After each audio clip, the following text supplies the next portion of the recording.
2014ला BJP निवडून आलं आणि ते निवडून आल्यानंतर खूप वेळेला लोकांना असं वाटलं आता पूर्ण देशात हिंदुत्ववाद पसरणार आहे। आता हा हिंदुत्ववाद किंवा बीजेपीचं हिंदुत्व हे अनेक लोकांना खटकणारही होतं। अनेक लोकांना ते हिंदुत्व भारताचा सेक्युलरिझम नष्ट करून टाकेल असं लोकांना वाटत होतं। अर्थात सेक्युलरिझमचा प्रत्येक जण अर्थ वेगळ्या प्रकारे घेत होता आणि प्रत्येकाला हिंदुत्वाचा अर्थ पण आपापल्या परीने लावायची सवय लागली होती। पण या सगळ्या गडबडीत एक छान गोष्ट झाली।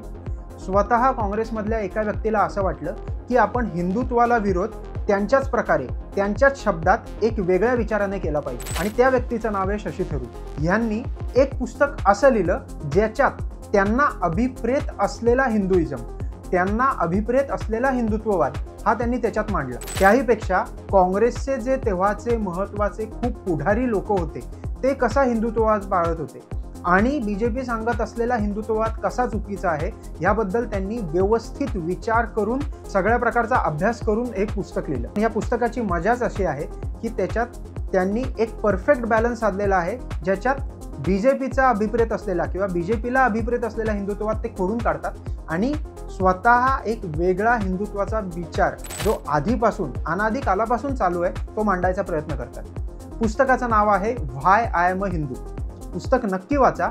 ज्यांना खरंच एक हिंदुत्वाचा वेगळा विचार हा समजून घ्यायचा असेल त्यांनी हे पुस्तक नक्की वाचावं। त्याच्यातून लेखकाची विद्वत्ता पण समजते आणि त्याहीपेक्षा मुद्देसूद कुठल्याही परंपरेला छेद देण्याचा व्यवस्थित प्रयत्न कसा करायचा हे पण समजतं।